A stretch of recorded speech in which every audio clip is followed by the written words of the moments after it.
Você se sente preso, falando só dos seus problemas, sem ver solução? A palavra de Deus tem o caminho. Com Joyce Meyer, descubra como a Bíblia pode transformar sua autoestima e mudar sua vida. Fique até o final para dicas práticas que vão te libertar do peso dos pensamentos negativos. Você pode não saber o que fazer, mas pode fazer algo. 2 coisas que você pode fazer é orar e não desistir. Lembre-se, quanto mais você medita em algo, mais poder você dá àquilo. Eu não sei o que eu devo fazer. Sempre digo que eu acho que o diabo envia um pequeno demônio para sentar no ombro de todo mundo só para gritar o dia todo o que você vai fazer, o que você vai fazer, o que vai fazer, o que vai fazer. E de alguma forma sentimos que precisamos ter a resposta. Mas, se você não sabe o que fazer, o que você vai fazer? Muitas vezes as pessoas começam a fazer as coisas erradas.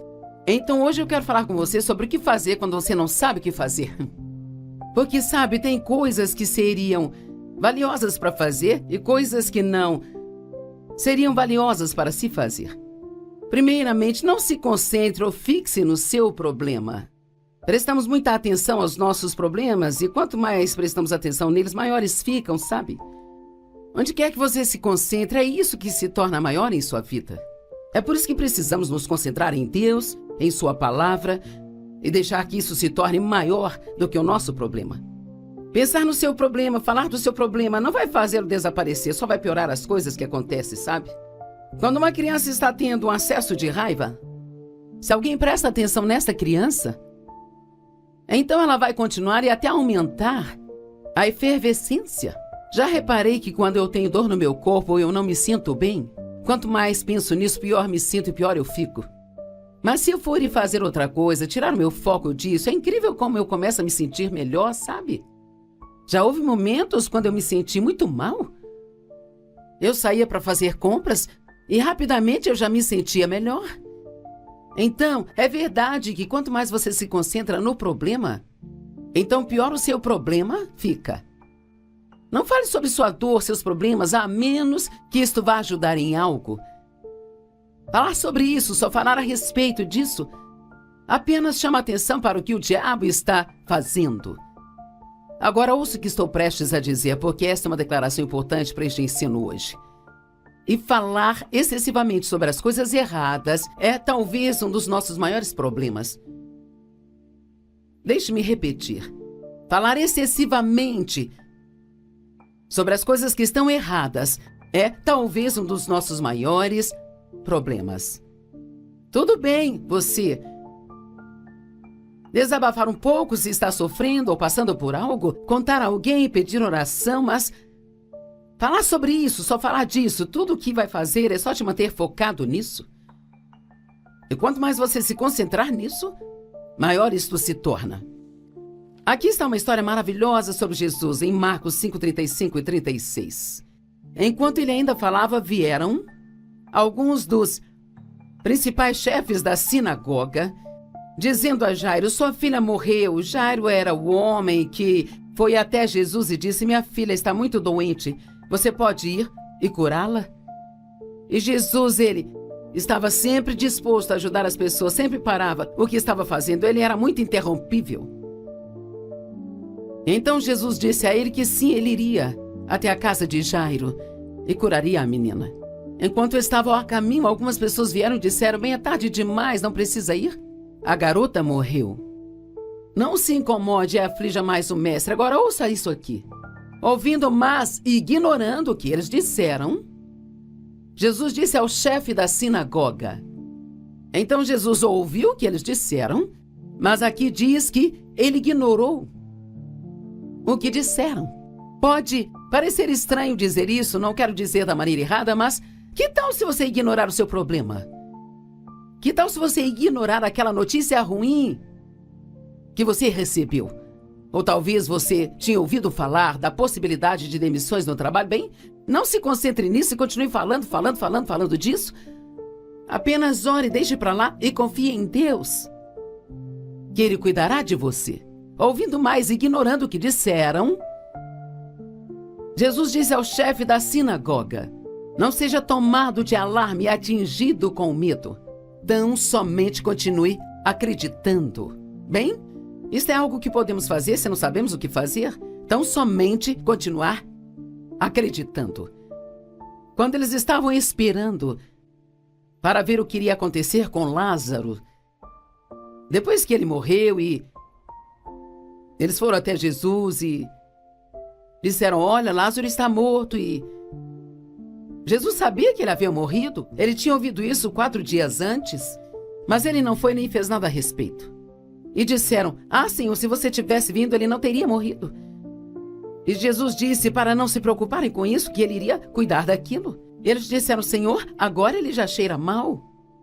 Não há nada que você possa fazer, ele está morto há 4 dias, tem um odor terrível vindo daquela tumba. E Jesus disse: eu não disse a vocês que se vocês crescem, vocês veriam a glória de Deus? Isso está em João 11:40, eu amo isso. O que você pode fazer quando não sabe o que fazer? Apenas crer. Creia que mesmo que você não saiba o que fazer, Deus sabe. Tem tantas coisas acontecendo em nosso mundo hoje que são confusas e desconcertantes, e tantas pessoas perguntam o que vai acontecer, o que vamos fazer, e quer saber, eu não sei. Muitos perguntam a pessoas como eu, esperando obter uma resposta, mas eu não sei. Mas eu conheço a Deus e sei que Ele nos ama, e eu sei que Ele sabe o que fazer. Então, mesmo que você não saiba o que fazer, desde que conheça aquele que sabe o que fazer, ainda assim, você está numa ótima condição. Crê somente e você verá a glória de Deus. Alguns de vocês se concentraram tanto no seu problema que vocês perderam a sua fé. E vocês precisam voltar a confiar em Deus. Acredito que falar as coisas em voz alta reforça a fé na nossa vida. E você pode dizer em voz alta: Senhor, eu creio que você vai fazer algo sobre esta situação.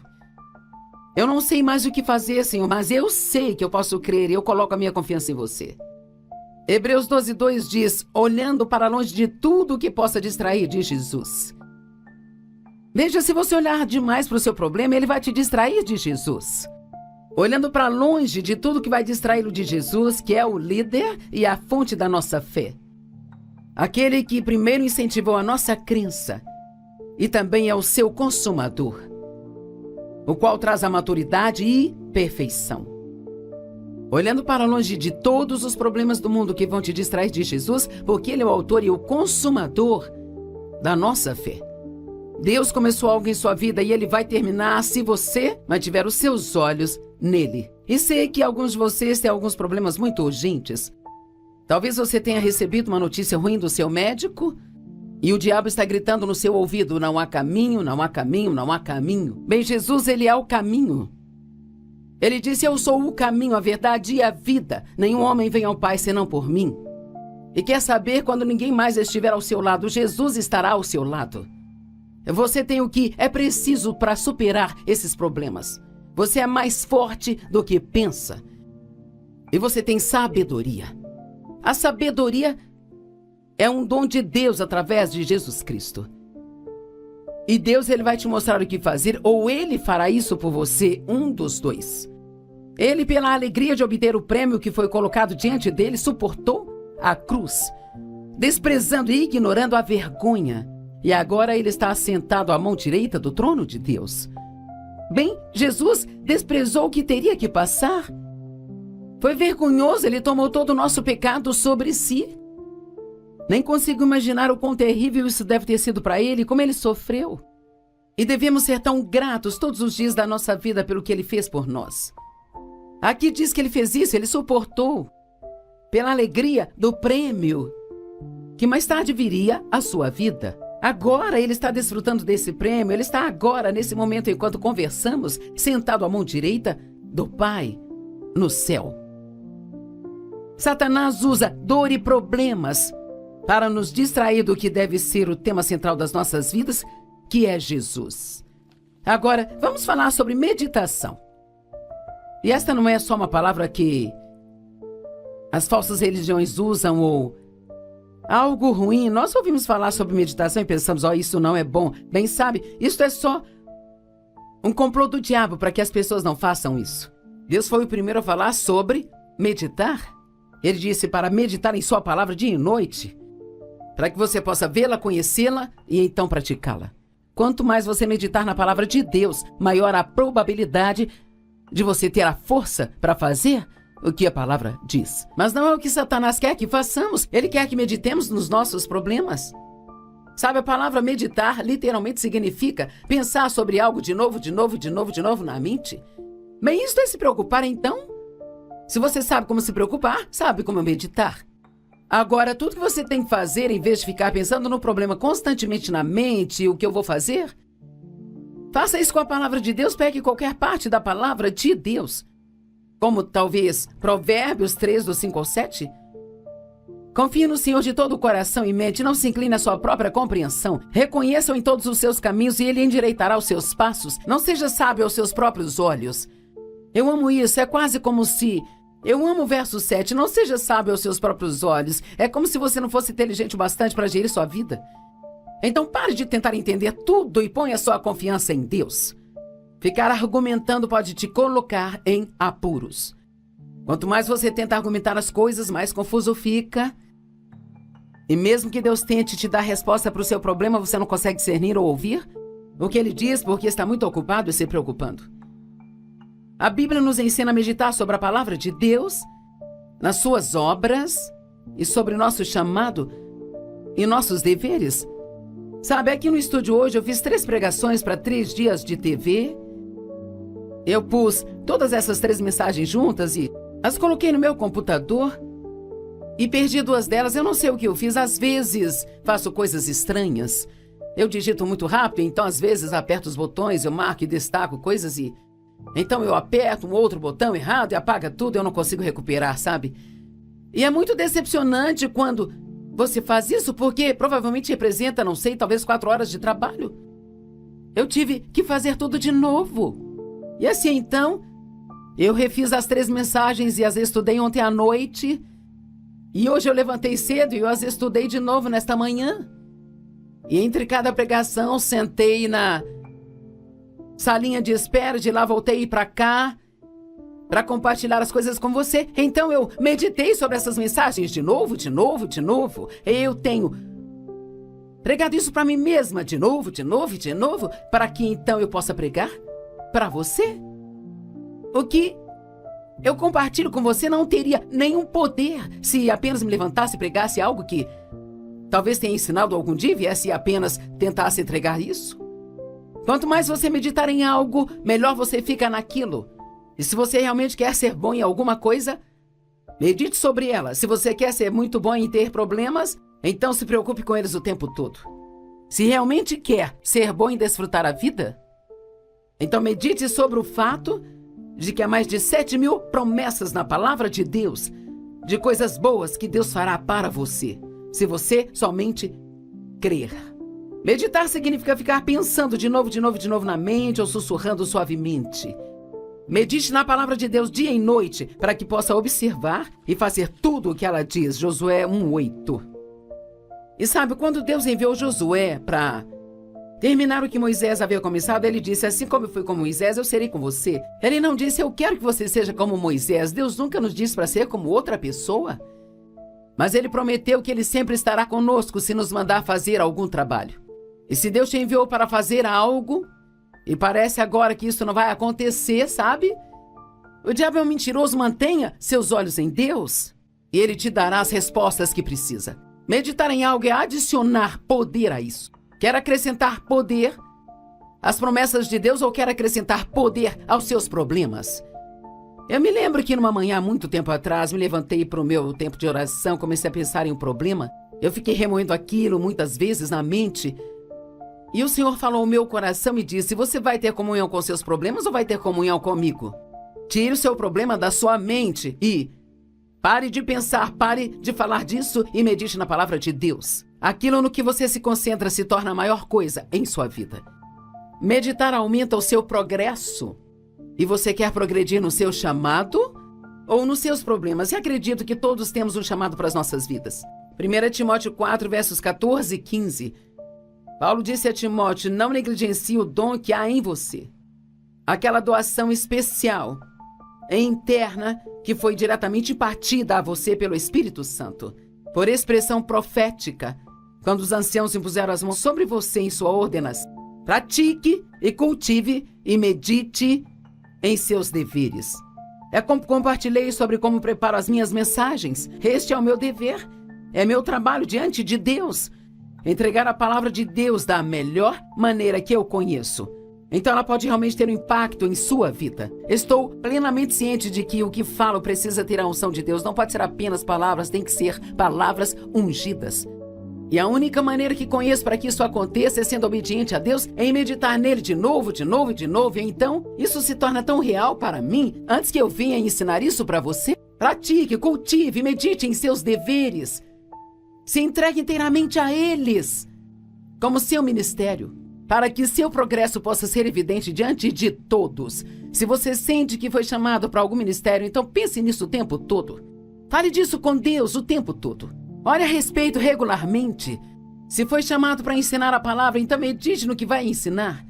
Se você foi chamado para encorajar as pessoas, medite em como pode encorajá-las e a quem pode encorajar. Se você foi chamado para ofertar no corpo de Cristo, então medite e pense naquilo que você pode fazer pelos outros. Satanás sempre ataca a pessoa que quer entrar na vontade de Deus. Eu disse, Satanás sempre ataca pessoas que querem entrar na vontade de Deus. Certa vez ouvi alguém dizer, se o diabo não está te incomodando, provavelmente é porque você não está incomodando. Ele só incomoda pessoas que estão ajudando as outras ou que estão fazendo a vontade de Deus, ou aquelas que estão fazendo progresso em suas vidas. Deixe-me repetir, Satanás sempre ataca pessoas que estão na vontade de Deus, sabe? E ele faz isso criando dor ou problemas, esperando que coloquemos toda a nossa atenção nos problemas ou na dor, sabe? O que não nos traz bem algum. Lembre-se, quanto mais você medita em algo, mais poder você dá àquilo. Ok, faça o que puder quando não souber o que fazer, mas não tente fazer o que não consegue fazer. Faça o que a crise demanda. Efésios 6:10 diz assim, permaneça firme em seu lugar. É o que diz Efésios 6:13. Portanto, vista-se de toda a armadura de Deus para que possa resistir e se manter firme no dia do perigo e do mal. E tendo feito tudo o que a crise demanda, permaneça firme no seu lugar. Se tem algo que Deus te mostra para fazer, por todos os meios, faça. Mas se Ele não está mostrando nada, então não tente fazer algo só para fazer algo, sabe? Peça ao Senhor para te mostrar se há algo que Ele quer que você faça. Mas não tente fazer algo só pelo fato de ter que fazer alguma coisa. Tentar fazer algo pelo qual você não pode fazer nada é muito frustrante. Por exemplo, tentar mudar a si mesmo é algo que você não consegue, só Deus pode fazer isso, sabe? Você pode estudar a palavra, você pode orar, mas só Deus pode mudar o coração.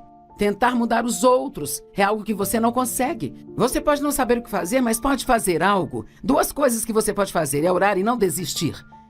Então você só ora pelas pessoas na sua vida que você acha que precisam de mudanças, mas faça com humildade, porque talvez seja você que precisa de mudanças, sabe? Mesmo que você haja maravilhosamente, não consegue fazer todos gostarem de você. Então confie em Deus para te dar favor. Isso é muito mais fácil do que jogar todos os jogos que jogamos, tentando fazer com que as pessoas gostem e nos aceitem. Obrigada por ter ficado conosco até o final. Se te abençoou, deixe seu like, inscreva-se no canal e clique no sininho para saber toda vez que uma mensagem abençoadora como essa for postada. Compartilhe com quem necessita. Deus te abençoe e até a próxima.